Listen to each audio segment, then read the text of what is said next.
Okay. God bless you. You know what? The year has started speedily. But I want to let you know something. Don't let your current captivity determine your mentality. Don't let your current captivity in the sense that some of us, what or where we find ourselves right now, is like we are being captive. Our situations right now is making us feel like we are in prison. Our condition right now is not giving us any comfort. And that is why I'm using the word captivity. Don't let that determine your mentality for this year. Don't let the captivity of the past determine the mentality for this year. This year is a new beginning, and double portion of anything that you are expecting is what you are going to be receiving. So don't let your mentality, don't let your captivity of the past determine your mentality for this new year. Please. And I want you to understand something. No matter what you are going through right now, men and women passed through it before. If my memory set me right, Joseph, even whilst he was in a prison, he became a leader. Joseph, whilst he was in a prison, he became a leader in a prison. He was in charge of the prison, of other prisoners. He determines what happens in that prison. And later, Joseph became a prime minister in that same land, a foreign land for that matter. A prisoner coming out from the prison and becoming a prime minister in the same foreign land, because he did not allow the captivity to determine his mentality. In the same way, the current prime minister of Malaysia, who was once a prisoner in the land for 5 good years, yet today he is the prime minister of the land. He did not allow the mentality of prison. He did not allow the prison mentality to overweigh him or to hold him captive. That is why he's able to come out. He still fought his way through by the grace of God upon his life. And today, he is still the Prime Minister of Malaysia. Our own Nelson Mandela of South Africa, a man that was arrested, captured, stayed in prison for 27 years. He came out after 27 years of captivity, yet he did not allow the prison mentality to weigh him down. He dropped the prison mentality.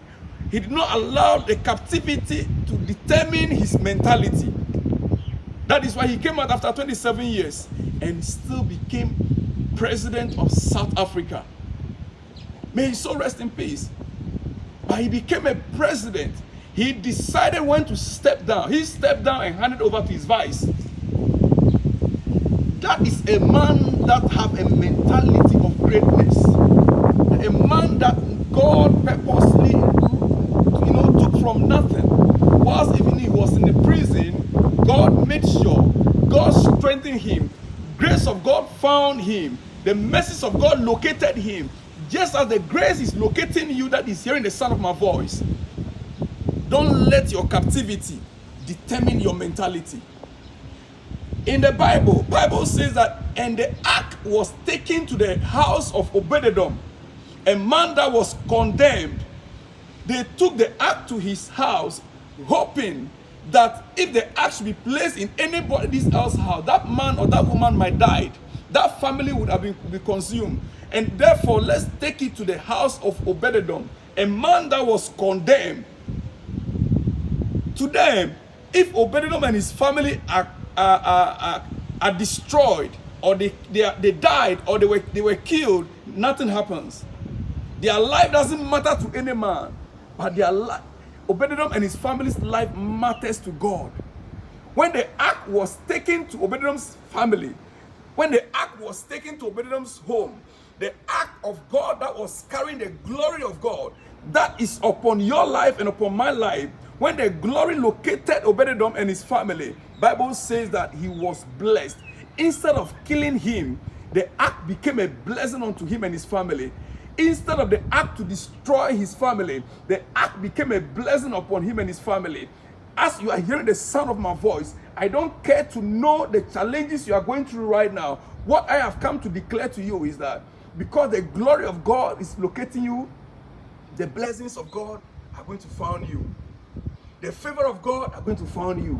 Just as Joseph was favored in the prison, just as Joseph, the mercies of God located him in the prison and he was favored, that he became a leader even in the prison, so is the power of God visiting you right now and your family, and it's going to change your destiny, your situations, your condition. It does not matter what men may think. They may condemn you, your name out there. You might have a bad name out there, but that name, God is changing it right now. Your past records are going to be forgotten. Your past records of imprisonment are going to be forgotten. You are rising from where you are right now and you're becoming the king of the land. God is going to make you a king of the land, just as he took Joseph from the prison and made him a prime minister in a strange land, in a foreign land. Just as he took Prime Minister Anwar from the prison and made him a prime minister of Malaysia. Just as after 27 years, Nelson Mandela came out and still became a president of South Africa, so shall it be. Your past record of your captivity will no longer be remembered. I want to leave you here. I'll come your way again 2 days' time. Shalom and peace of God be with you and your family. Amen.